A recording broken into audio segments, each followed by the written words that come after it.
Marinette consulte les nouveautés du Ladyblog et visionne la nouvelle vidéo postée par Alia.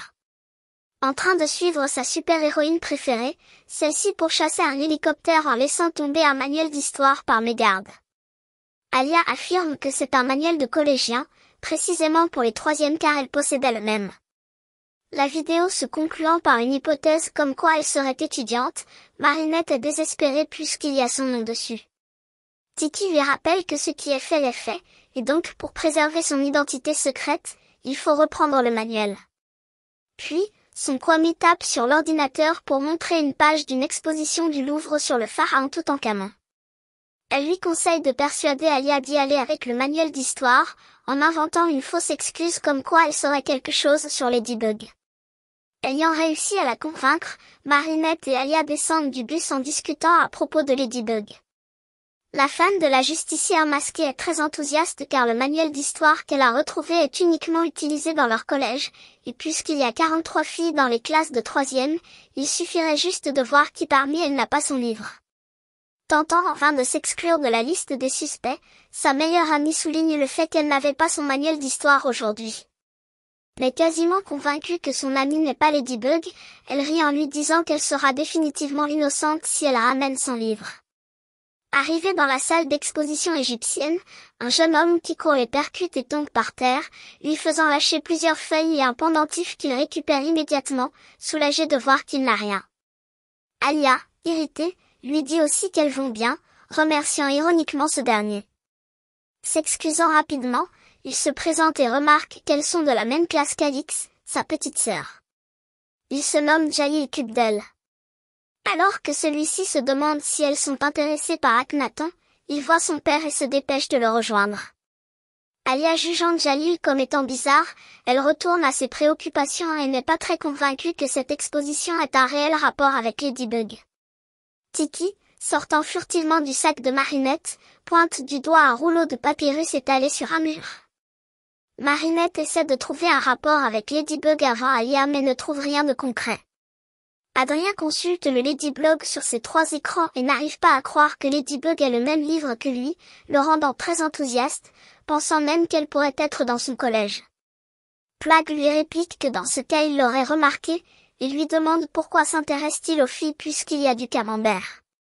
Adrien lui répond que les filles sont 1000 fois meilleures que son fromage puant. Fatigué de ces remarques, il retourne consulter le Ladyblog. Ne comprenant absolument rien à rien, Alia supplie Marinette de lui dire le fameux secret, mais celle-ci la fait encore attendre, annonçant que ce ne serait plus une surprise si elle le disait maintenant.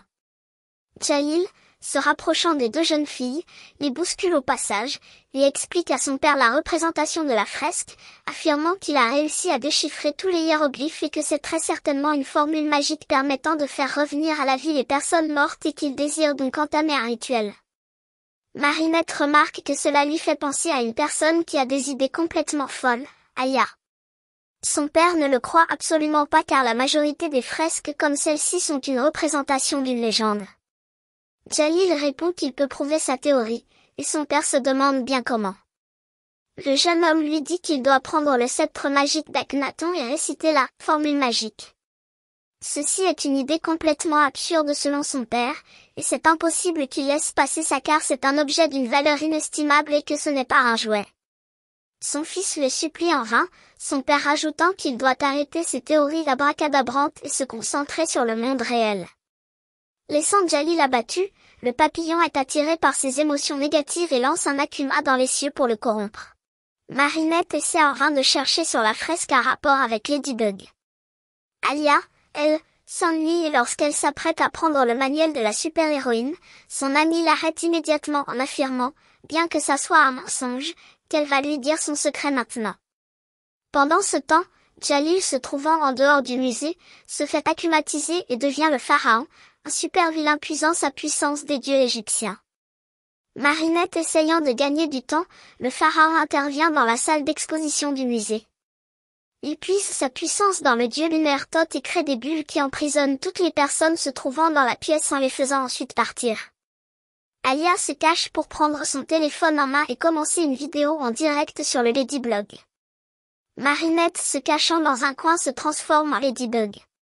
Adrien visionnant la vidéo en direct montre son visage étonné pour ensuite se transformer en chat noir et se dépêche de se rendre au Louvre. Le pharaon prend le sceptre d'Akhenaton ainsi que la fresque avec. La sécurité ferme les lieux mais avant cela Ladybug arrive à être face à l'acclimatisé en lui disant que le vol est interdit. Alia filme en ne manquant aucune miette du spectacle qui s'offre à elle, mais la super-héroïne la remarque et lui fait signe de partir, cependant la fan prend cela comme une salutation. Lançant son yo-yo, le pharaon l'attrape pour ensuite le projeter sur un mur et utiliser son pouvoir pour recevoir la puissance de Sekhmet, déesse lionne, et ouvre les barreaux pour partir. Chat Noir intervient et tente d'attaquer le super vilain, mais celui-ci l'attrape sans effort et le projette dans un sarcophage. Toujours en train de filmer, Alia se fait ensuite kidnapper par le pharaon. L'acclimatisé referme les barreaux pour ensuite partir avec Alia. Après un commentaire sur l'insouciance de son ami, Chat Noir utilise son cataclysme pour détruire les barres de fer qui les bloquent. Consultant le Ladyblog en direct pour localiser l'ennemi, son partenaire retourne se cacher pour recharger son Miraculous. Ladybug rappelle qu'elle a besoin de lui pour le vaincre et lui demande donc de se dépêcher. Une fois en dehors du musée, le pharaon utilise son pouvoir pour devenir Anubi, dieu de la mort, de l'embaumement et de la momification. Il utilise ses yeux pour tirer des faisceaux de lumière transformant toute personne touchée en momie pour en créer une véritable armée. Alia en profite pour questionner le super vilain en lui demandant quel est son but, ce à quoi il répond qu'il cherche à ressusciter Nefertiti, avec 100 momies et une offrande. Il ajoute qu'il doit sacrifier une âme pure afin de refaire venir à la vie sa princesse. Alia disant que ce n'était pas facile à trouver, elle se rend compte qu'en fait, c'est elle qui servira comme sacrifice. Ayant tout vu en direct du Ladyblog, Ladybug court devant elle sans regarder et se fait piéger par une bulle du pouvoir de Thoth mais n'arrive pas à en sortir. Adrien, devant la peinture de la Joconde, se retransforme en chat noir et aide Ladybug en détruisant la bulle. En regardant l'extérieur du musée, ils se rendent compte qu'une armée de momies se tenait debout, immobile. Montant sur le toit du musée, ils aperçoivent le début du rituel. Lorsqu'Alia remarque une déesse à points noirs sur le papyrus, elle demande au pharaon qui est-ce. Il lui répond que c'était la déesse Coccinelle qui, jadis, l'avait interrompue pendant son rituel et qu'elle est la source de sa soif de vengeance depuis. Chat Noir ayant tout entendu blague concernant l'âge de Ladybug, lui disant qu'elle fait à peine 3000 ans, ce à quoi répond Ladybug que c'est la raison pour laquelle elle est plus expérimentée que lui. Le pharaon récite le sortilège et un rayon d'énergie jaillit de la pyramide du Louvre, ouvrant un portail dans le ciel.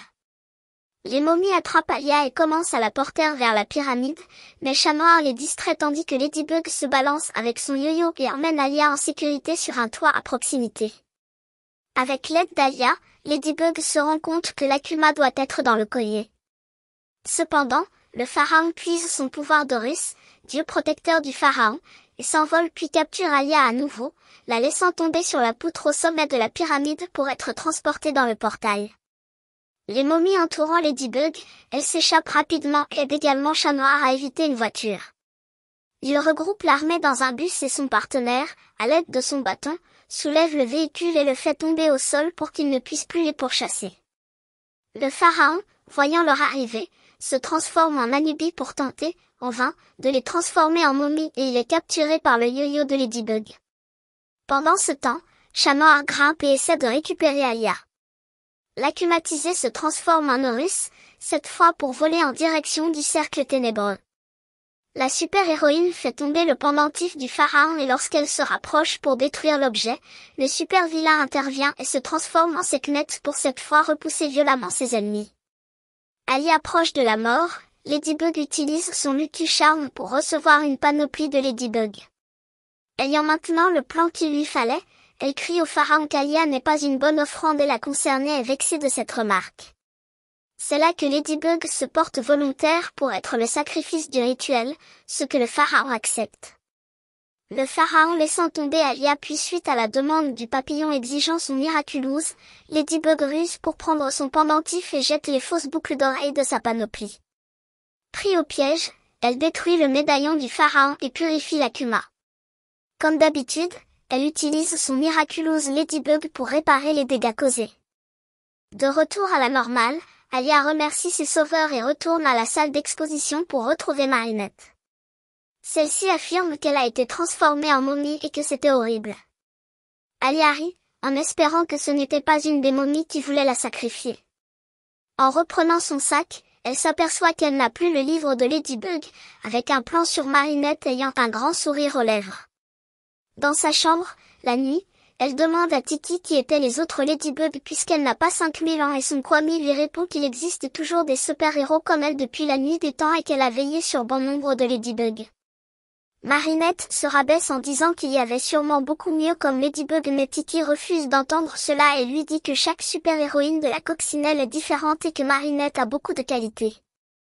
Rassurée, elle la remercie avant de se coucher. On apprend en dernier qu'il y a un contrôle d'histoire le lendemain sur l'Égypte ancienne et Marinette n'est pas du tout stressée.